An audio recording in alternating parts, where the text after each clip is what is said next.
Good morning, everyone. It's Tuesday, April 29th, almost May 2025. This is Training Wheels offered through Cindy Krupp's An Open Door. And just want to say once again how grateful I am that Cindy stepped up to the plate and created a space for all of us to meet and to be together and sustain each other through these teachings. Training Wheels is a book that I wrote quite a while ago, 2019, in an attempt to really take the lessons of A Course in Miracles and translate them into a language that was more day-to-day, more accessible to the newcomer. And as I read today's lesson in Training Wheels, I was moved to go to the lesson in the textbook, in the blue book, and found that the lesson in the blue book is actually very, very good.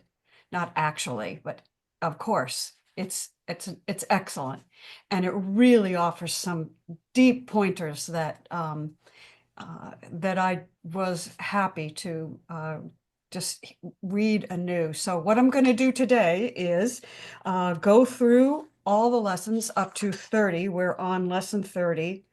And you can keep your camera on or off, do whatever you want. And then I'm going to read part of the lesson, and then I'm going to go into a little bit of dialogue, and then we can just open it up. So no long meditation today or anything like that. So get comfortable in your seat and know that you're appreciated, know that you're loved, and like yourself. Be happy with yourself.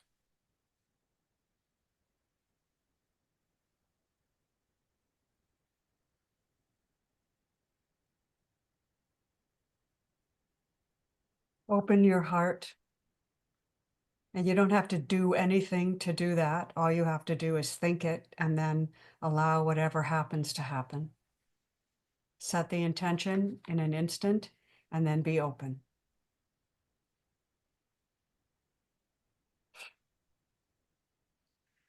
Nothing I see means anything. I have given everything I see all the meaning it has for me. I do not understand anything I see. These thoughts do not mean anything. I am never upset for the reasons I think. I'm upset because I see something that is not there. I see only the past. My mind is preoccupied with past thoughts. I see nothing as it is now. My thoughts do not mean anything. My meaningless thoughts are showing me a meaningless world. I'm upset because I see a meaningless world. A meaningless world engenders fear.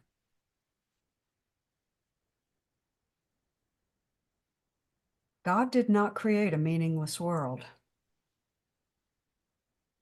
My thoughts are images I have made. I have no neutral thoughts. I see no neutral things. I am not alone in experiencing the effects of my seeing. I am not alone in experiencing the effects of my thoughts.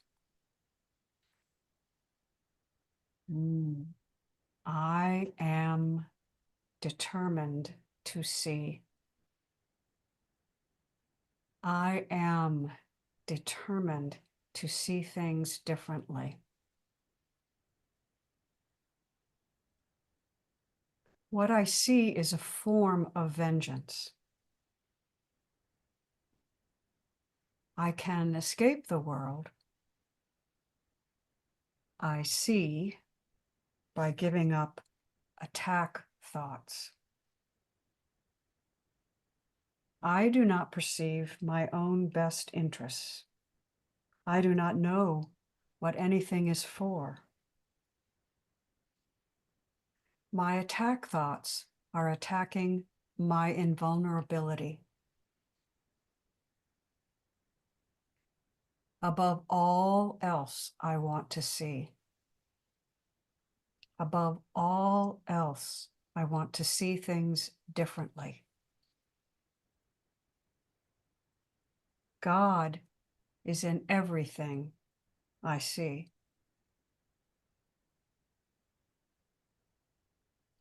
God is in everything I see because God is in my mind.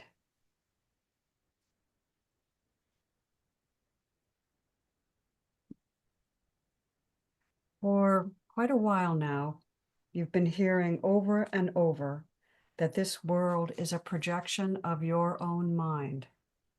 You've also been learning that it's possible to see, and that true seeing is what you really want. Seeing truly means seeing through the quote unquote eyes of God, because God is in your mind and you are unlimited in your ability to see because God is in your mind. Think of it this way. If we are in God's mind, if we are God's mind itself, then God is in our mind, and we must share everything. Indeed, our creative power comes through God's mind. This is how we created this world, and it's why we cannot be separate from our own creation. True vision sees that we are not in the world, but the world is in us, or more correctly, in our mind. Our experience is always the effect of where we choose to focus the attention of our consciousness. And we have chosen to be preoccupied with separation. We spend all our efforts in support of it. This simple choice has had enormous consequences. But it can be undone. Indeed, it will be undone because it isn't real. Wholeness is reality in each and every moment. A Course in Miracles tells us that this lesson is a springboard for vision. A springboard for vision. It's a taking off place, a jumping off point. It doesn't solve the problem, but it opens the door for us to walk through. It says, when we look at the world and we see that God is in it all, down to the last atom and the space between the atoms, we will see things or experience things opening up. We don't have to know anything about how that opening up might look in the moment, but we can have faith that the practice will change our perceptions, both outer and inner. This is a new kind of projection. It's still illusion, but it's more in line with truth. This lesson tells us we are trying to join with what we see rather than keeping it apart from us. We are trying to join with what we see rather than keeping it apart from us. This is a fundamental shift. This lesson tells us real vision, Christ vision, God's vision, is not only unlimited by space and distance, but it does not depend on the body's eyes at all. The mind is its only source. In our meeting on Thursday, the video with the YouTube with Deepak Chopra, he says, this is a lucid dream in the vivid now. This is a lucid dream in the vivid now. He calls it the lustrous vast. He says, Earth is a lucidity gem, a lucidity gem. We build our lucidity muscles here.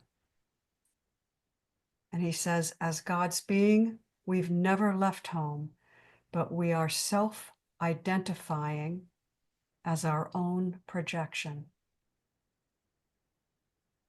We have projected a quote unquote jail. We've moved in, and now we think we cannot get out.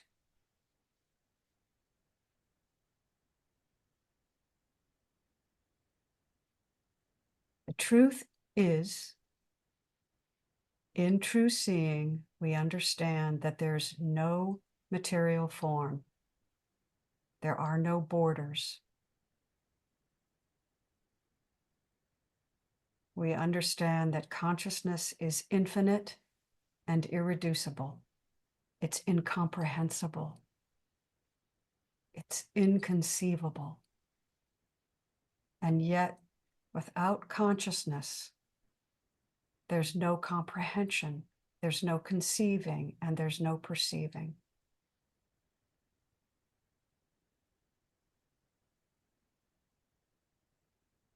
Anything that is perceivable is not real.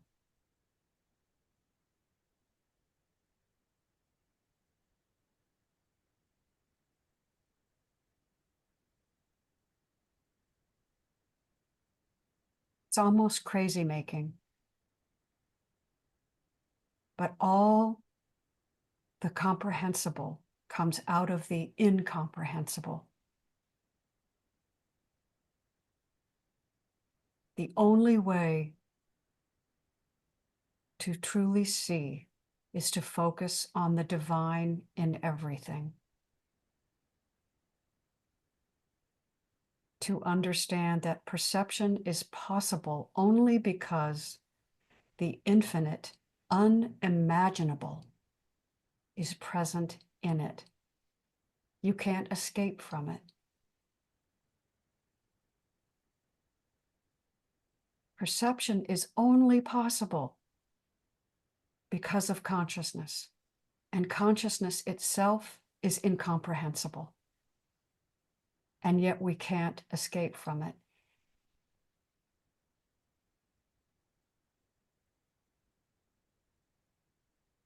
So today, as often as you remember, just stop and be present with the moment. Look around and see the sacredness in everything that is within your purview. We have to come back to seeing the sacredness in everything. So stop, repeat the lesson in your mind. God is in everything I see because God is in my mind.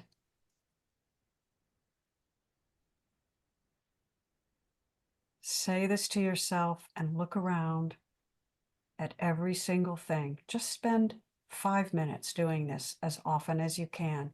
And if you only have 1 minute, take 1 minute. And if you only have 30 seconds, take 30 seconds.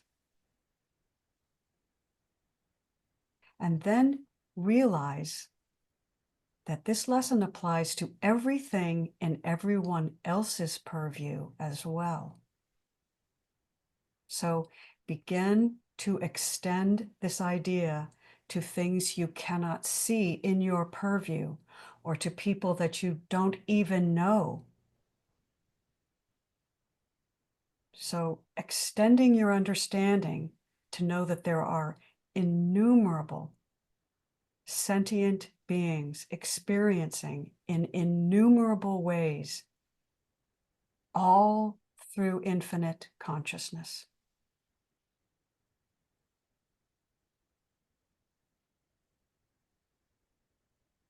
This is what you are, and it's why you are. One with everything and everyone. This is the atonement. This is Christ's vision. This is the second coming, and it's the salvation. This is what it is. God is in everything I see because God is in my mind.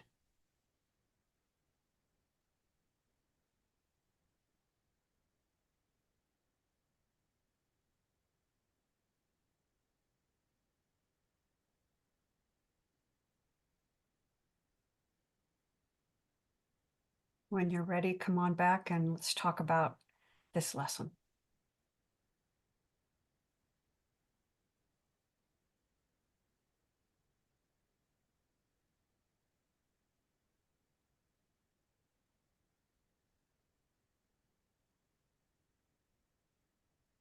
What does it feel like to remind yourself over and over again that anything that's perceivable is not real?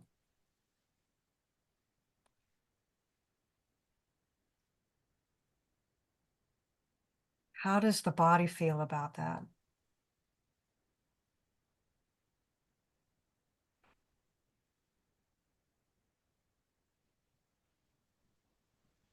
Rana. It brings me back to Helen Hamilton, form and formless. You know, it's all the same stuff and it's all consciousness, which is completely incomprehensible, yet expresses in these infinite ways, leading to this projection, because it's all coming through me. And I've got to remind myself which me for a second because the mind tries to wrap around God is in my mind. I am in God's mind. I am part of God's mind. And the thinking mind wants to break that down and figure it out. So there's a noticing of that there. So I'm just going to let that roll off and not try to figure it out right now. I don't think it's important. I'm starting to feel the sense of a knowing that anything perceivable is not real in the sense of truth. You know, there's that relative real that goes on. And that brings me to something that really stuck to me, that as I have these realizations that I can access God's vision, I can join with what is seen instead of keeping that separation in place, that these projections change. And you said they're still illusion, but they're more aligned with truth. And what's coming up there is the love that I'm seeing these days in my daily walk, more than the judgment, right? Making progress there, seeing evidence in front of me that God is good and it's sentient beings. I can look for the good and join there and give a smile.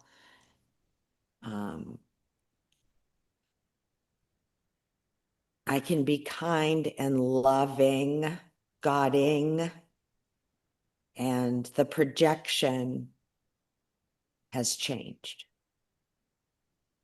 And I'm not going to label it good or bad.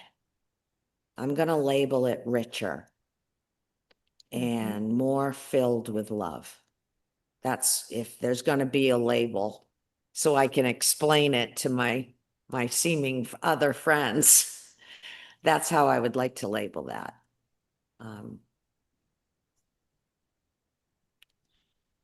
But the sense is it feels really warm and tingly.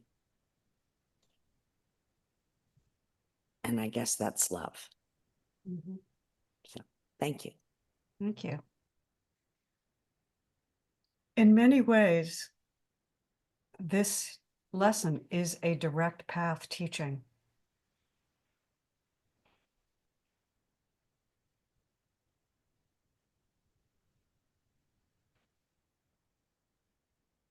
One of the things Francis Lucille says is we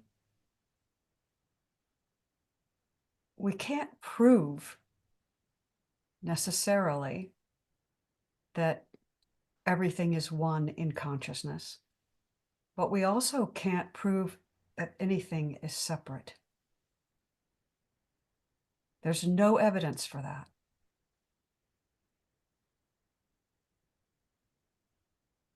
And so he says, why not make the decision that nothing is separate? And then have your experience with that. He says you can't lose that way. There's no loss. You can choose separation if you want to, and see how it goes. But if you choose the wholeness and you have your experience with it, you'll find it makes you happier. This is the same teaching that A Course in Miracles uses for the atonement when it says it is not a double-edged sword.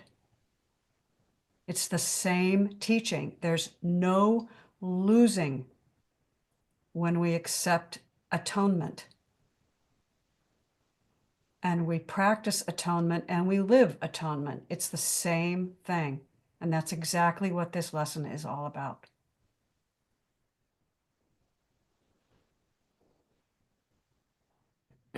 Cindy, come to the head of the table.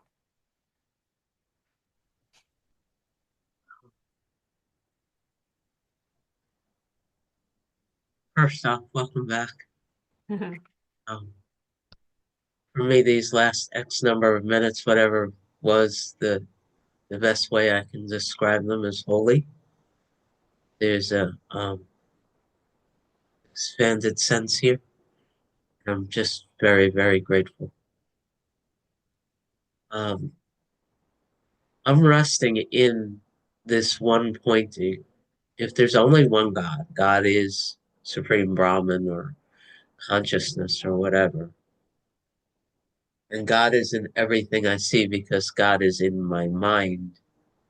Then somehow there's this sense of, in this surreal kind of experience that states that separation doesn't make any sense because if there's only one God, then the God in Amy's mind is the God in Cindy's mind, and there's no separation in God. So this sense that what I am is somehow not you just can't be true. And even as I say that, I feel a physical reason. You asked, how does this feel in the body? And this is the direct experience that's being had. There is, like, even as I said that, people say I like using the word contraction. There's a contracted feeling that happens, and I'm more aware of the vibration happening while I speak and the congestion. And of course, this body is real, you know, but logically, and I'm an engineer by training, I love logic. Logically, it can't be real in the sense that it's separate from any other form, because everything is God. There's no separation in God. And somehow, just being with these last X number of minutes, these eternal now, I'm resting in that kind of sense of awe, that the feeling that what I am is not you can exist at all because it doesn't make any sense. So that's where I am. Beautiful. It's beautiful. Thank you. You know, when you said the word contraction, I immediately went into my own body, and what I felt was a sense of excitement. It was energized. And I could have called it contraction, but it just felt more like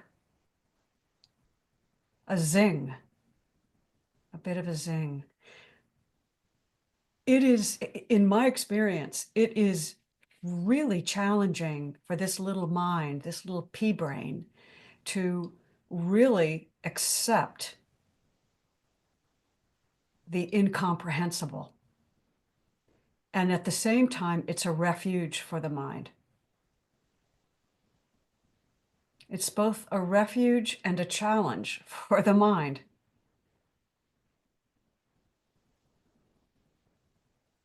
And I think for most of us, what's even more difficult, more challenging, is to accept that I am God having an experience as this little person named Amy.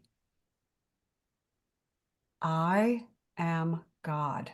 What I see, what I experience is God's experience.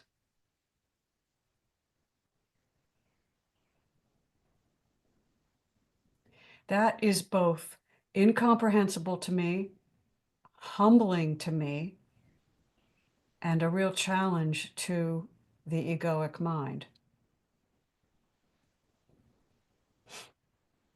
But that's really what this lesson is telling us. God is viewing its own creation through the physical senses.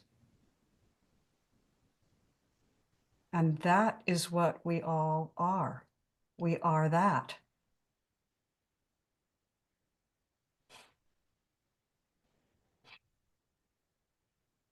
Thank God we don't live in the 12th century, or we would be burned at the stake for saying that. Which I have something else I want to share, but first let's hear from David. Okay, first of all, what lesson are we on today? Oh, I thought we were on 30. Okay, well, I'm on 32, but that's okay. All right, but I had a whole bunch of underlining on that one, so I thought maybe we'd already covered that. But anyway, that's fine. Anyway, what I was thinking about when you said, you know, I'm not, but when I look at it, I'm not the victim of the world I see, but I am the victim of the world I perceive. Or maybe it's you know, it comes around and goes around, because you know, if I'm you know, I'll be sitting, you know, having a normal day or something, and then I'll just, you know, it'll just all of a sudden my outlook on life just turns to shit, and I go, how'd that happen? Where did that come from? But then the fact that that was what came to mind. I am the victim of the world I perceive, is a lesson in itself, because I mean it's almost like that's my perceived fallback position. In other words, you know, I'm a victim, or it's a sucky. And I was thinking, you know, if I'm like that, if I'm driving down the street and I see trash along the side of the road, and you know, it's cloudy that day and the sun's not shining, and it's almost like that's where I spend too much time. You know, I wrote something today, and I don't want to read it because it's long, but you know, I have a choice in what comes to mind, and I think I have a choice in not even going to any perception. I have a choice to just sit and be, and you know, like I was saying, listen to the music of the silence, and just be there. and not perceive anything. And what will come to me, if, and this is what I think, is what is. And so I have a choice to sit in the silence and accept what is, and not go to all those other places, and this might be awful and that could happen, and we have to be afraid of this, and the politics are scary, and my 401k just kind of went away the other day. But I don't have to go there. I have a choice not to go there. And so, but I need to remember that I have that choice. And if I go to, if I have this thought to go, I don't have to go there. I don't have to play that game. I don't have, get out of here. Thought, I'm not going to play with you today. Go find another sandbox, because I'm going to stay in my what is today. And so it just, thank you so much for bringing that up, because it was like, oh, I don't have to be that person that I think I have to be. I can be who I am. And that's a whole lot better. So thank you for listening. Thank you, David. I'm sorry if I got the lessons wrong. No, I'm the one that messed up. I'm no doubt, but that's okay, because I'm not going to beat myself up. Okay. I think someone told me we were on 30, but it could have been my own imagining. Yeah. So, But whatever lesson you were on and whatever lessons I was on, it worked for me. So that's all that matters. One of the things that I have to remind myself over and over again is to stop seeking experience, right? Stop seeking a different experience. So if I find myself, and I can do this multiple times, this will arise, I will sense a cloud crossing my emotional sky. And oftentimes in the past, most of the time in the past, all the time in the past, that thought was an unconscious cloud, and I would immediately push it away and then have no frigging clue why I was tired, depressed, or upset. I am never upset for the reasons I think. I didn't know. And then I began this whole teaching and realized, okay, let the thought come up. See, and then it came to, I learned, I am not thinking any thoughts. There's no Amy. There's no David. There's no Sandra. There's no Melanie. There's no Cindy or Patricia or Michelle or Livy or Richard. None of us. There's no Kendall. None of us. We are all God's being. And so what comes up is what comes up. Yeah, I can do a Byron Katie and turn that around. I am upset for the reasons I think, because what else can I be upset about?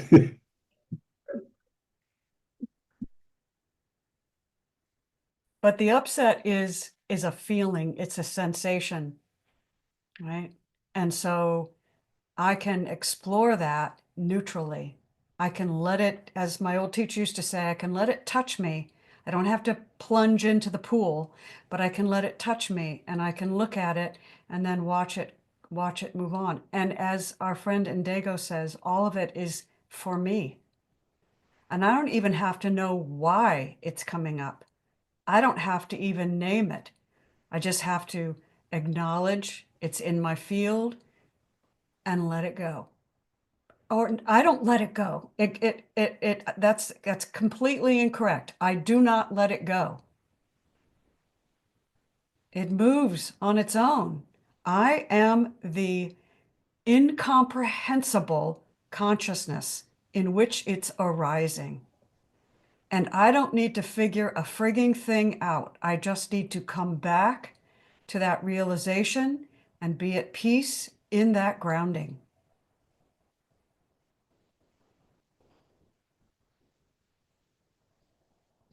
And easy to say when the magnetism and the dynamism of the emotion isn't really strong. Easy to say, right? And yet that's what we're here to do, practice and practice. And if it's difficult, then I'm having a difficult experience, or a difficult experience is arising. Wow, isn't this something?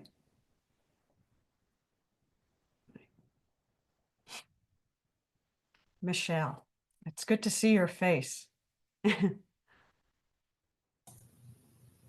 Hey, it's good to see your face, all of your faces, and I think Patricia was before me. So Oh, Patricia, sorry, I didn't see your hand up. I'm sorry. Patricia, You're next. I want to hear what you have to say, Patricia.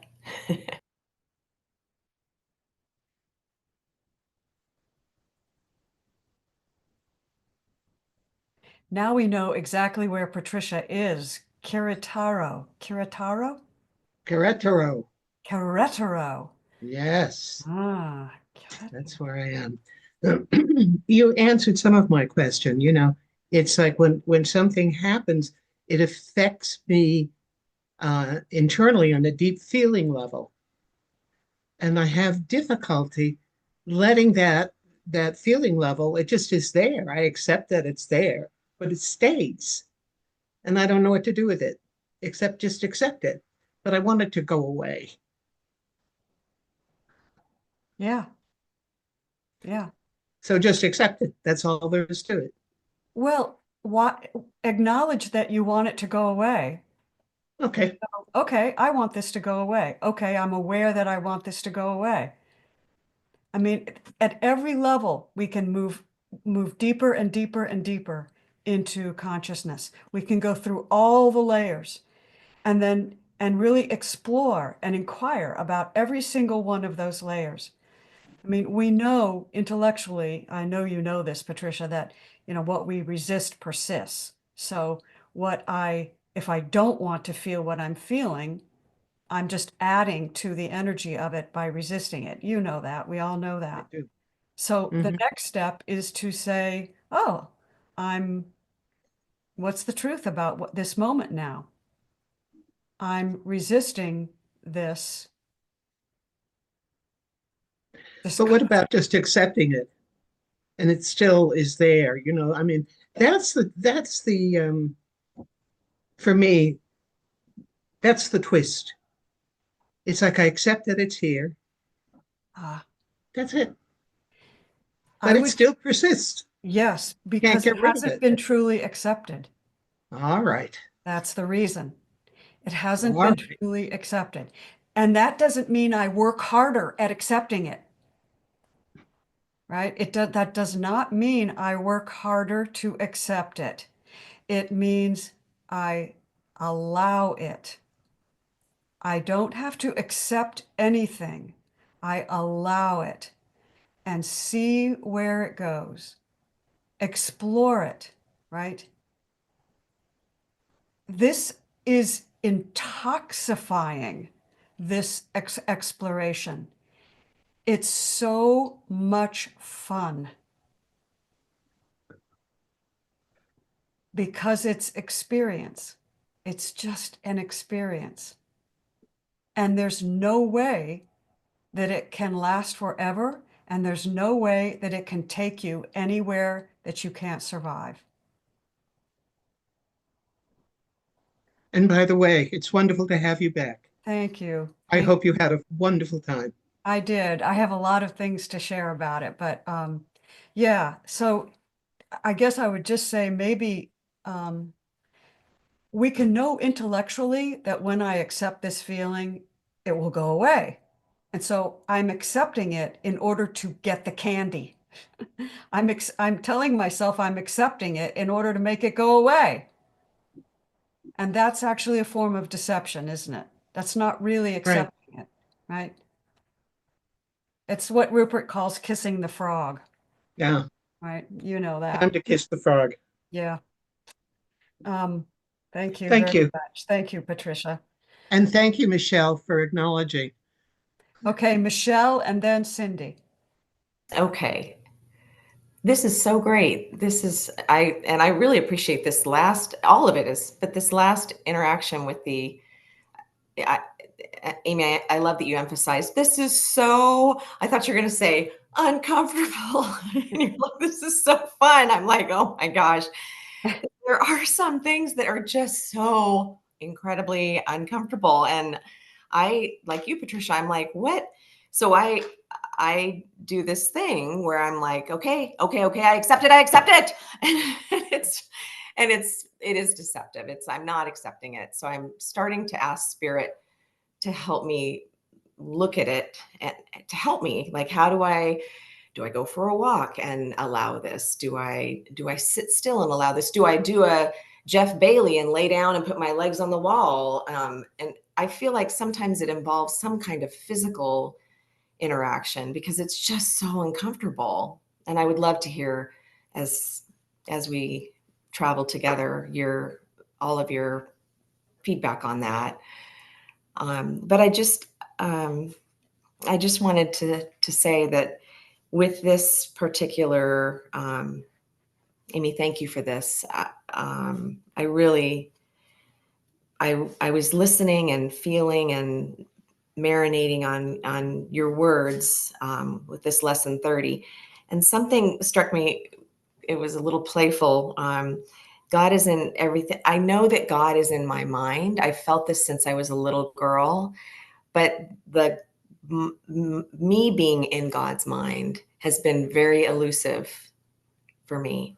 I've not ever really been able to sit with that until I've been doing the course for a while, but I haven't really been able to sit with that until very recently. And then this morning with your words, and I was able to come to such a beautiful place. That's, of course, God is in my mind, but me being in God's mind, how, it was just such I don't even really know how to, I think I got what did you call it? A zing? I got a tingle, a zing. It was just I was very grateful for it. So.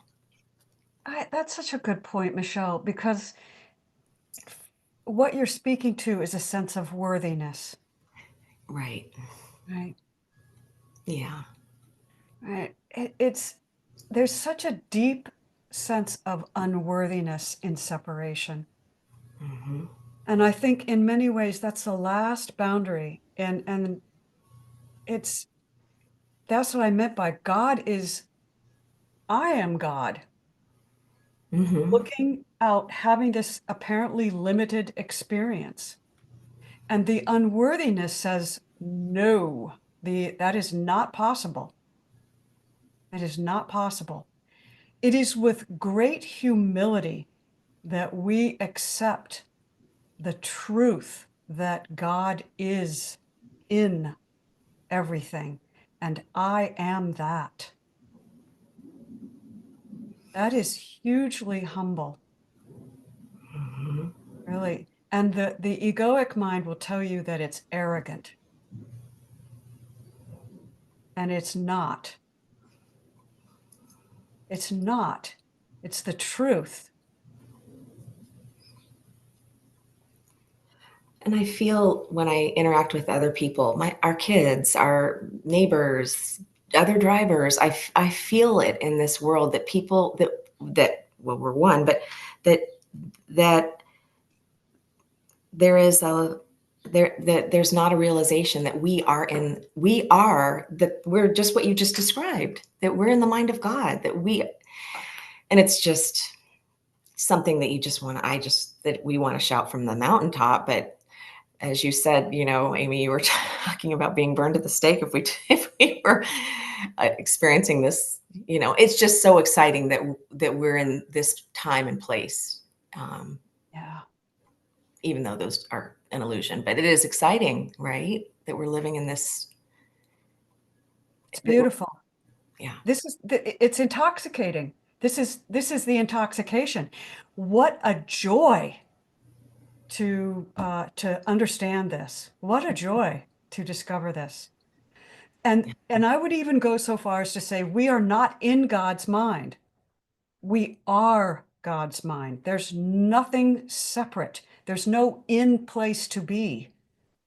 It's all now, right now, God, right now, Brahman, right now, Atma, all of it. And that's why it's incomprehensible. You know, it's a great mystery, but the only way to understand it is to be it. Well, and I think that's why the course is so genius, so brilliant, because it's non-dual, but there is a taste of a dual to get there, like a little to the baby steps, how we're met where we're at. Yes. Absolutely. Totally agree with that. Cindy, what do you got for us? Just responses to the last couple of shares. From the guides, the attunement that speaks to what Michelle was talking about just now is, I am known, I am known, I am known. So instead of sitting here saying, I need to know God, it's relaxing and allowing and inviting and accepting that God knows us. So I love those. Just, I am known, I am known. And there's like a 6-minute clip I no longer have access to because I'm no longer part of the Center for Awakening, and I embedded it there in Living in Purpose. But it's Rupert, and it's my favorite 6-minute clip. I played it over and over again, but I don't believe Patricia's ever heard it. So a woman came at one of the conferences and said, I'm doing what you said. I'm welcoming everyone. I'll never forget it. I knew her because she had a donkey bit off the tip of her finger, all sorts of things. I could remember this woman. She's like, I've been doing it. Everything you said, I'm welcoming it. I'm welcoming the feeling. I'm welcoming this experience. And then she just looks at him. She says, and it hasn't changed yet. And he just smiles.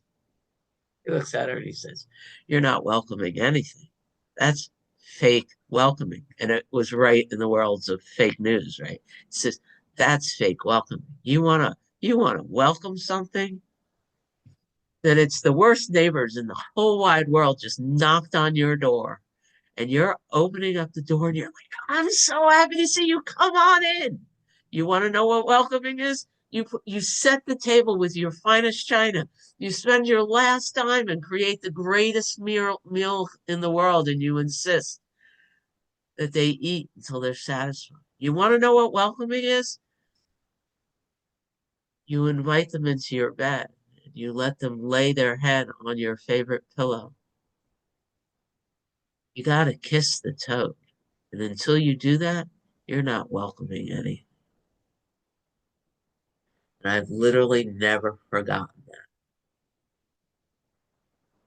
Beautiful. Wow, that is beautiful. The only thing I would add to that is if you can't welcome it, forgive yourself for not being able to welcome it. Welcome that. Welcome that. You got to welcome whatever it is that's going on in your experience. If no matter, I need this moment to change, be with that. Fully welcome the sense that I need the world to change. Whatever's going on, that's what you welcome, right? That's right. That's right. That's right. I can remember driving down, being so pissed off about something. I can't remember what it was. I was in my car, so I could scream. I was yelling. I just was like, I feel like such a victim right now. As soon as I said it out loud, I feel like such a victim and I'm having such a good time feeling like a victim. Poof. It was just, all you could do was laugh. Sandra, what have you got? Come on down. Well, you just said what I was planning on, my reaction to all of this was, and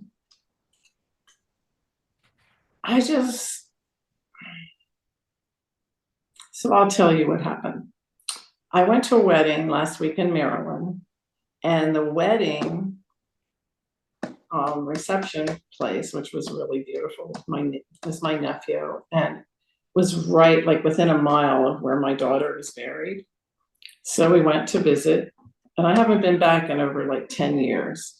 So it was a fresh experience. And we went, we brought flowers. And while I'm standing there, remembering her, I had a searing pain, almost like a knife that went right in here. I was like, ugh. And I savored the pain. It wasn't, oh, I have to accept this. Oh, I guess yeah, it wasn't like that at all. I loved it. I love that I feel that way about my daughter and I'm missing her. I loved it. So what I wanted to say about acceptance was exactly what you and Cindy just said. It's a whole new way of seeing and being, seeing every emotion, the uncomfortable feeling. Oh, it feels so good to be uncomfortable because then I get to have comfort. I would never have the feeling of comfort if I didn't know what it was like to be uncomfortable. And I am here to experience that. And I can taste it. I can wrap my arms around it. I can fully embody the experience in a way that is otherworldly. That's the only way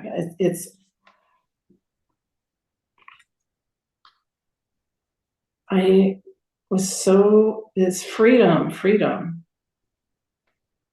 from all the adjectives that the concepts we put around these different emotions.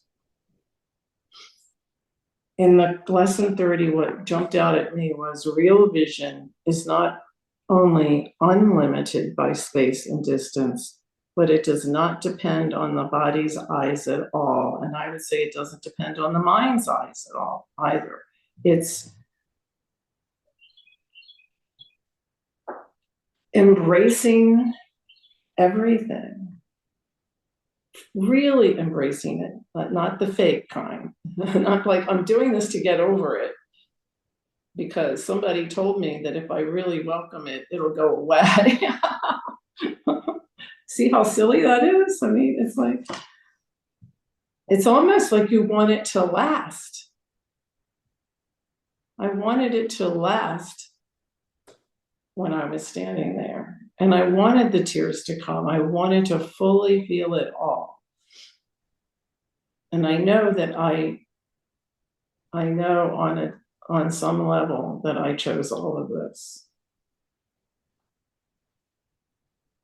Now, if somebody had said that to me right after she died, I probably would have slapped them, you know. But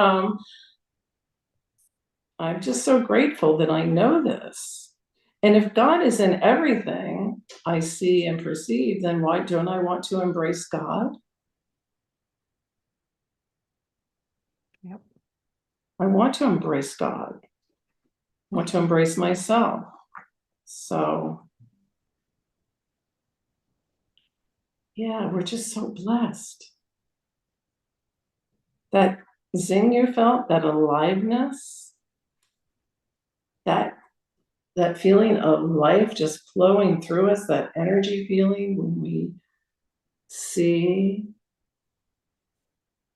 that it's good, you know, that's all I can't really express anymore.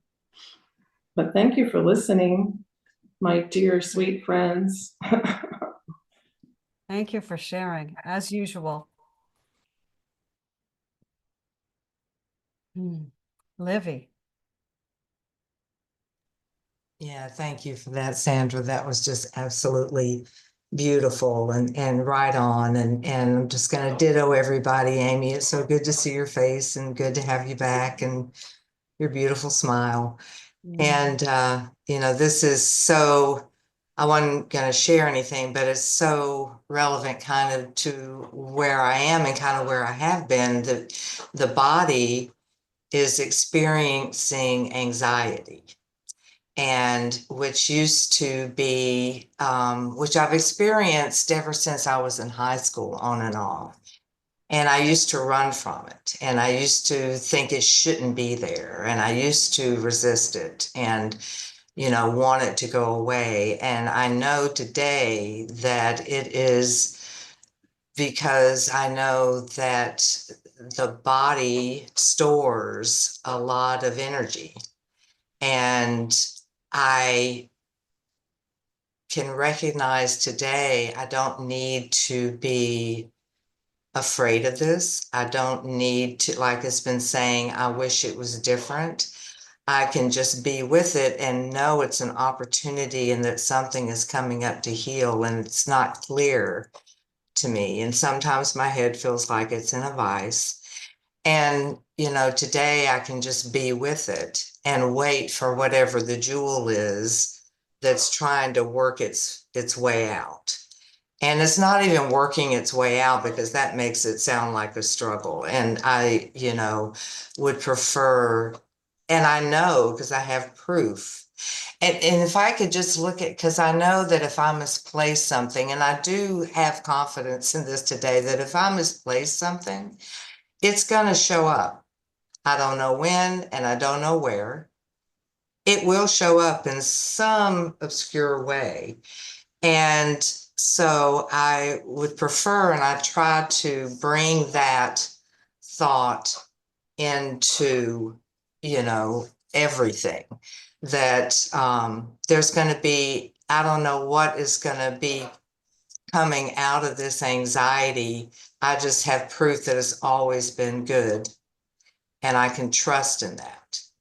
And so I am willing to be with the uncomfortableness, and without judging it as good or bad, and just being with it, and not having to allow any kind of story with it. And I did discuss a story yesterday that was attached to a lot of this, and today I can just be with the feeling, and again, just trusting that it's just energy that's moving and moving its way up, and it's going to be a gift. And so, yeah, but just wanted to share that. Thanks. Thank you. Thank you. That reminds me of some of the discussion that we had about being your authentic self. And that is actually the greatest gift you can give, is just being your authentic self. And that means holding nothing back.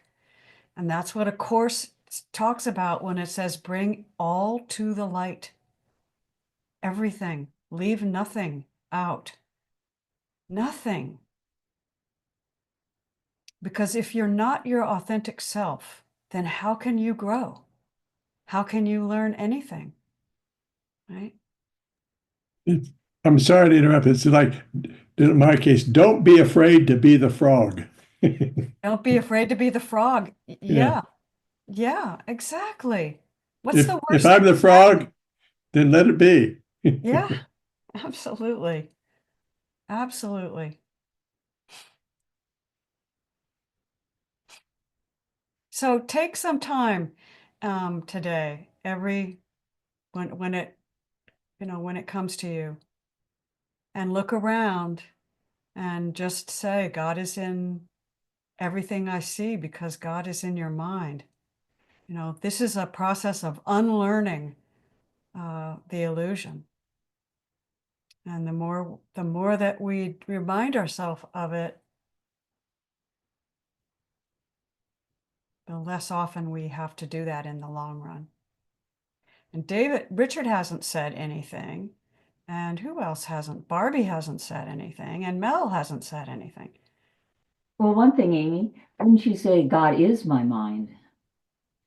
It's not in my mind. There's no my, right? It's just, Right. That's actually right.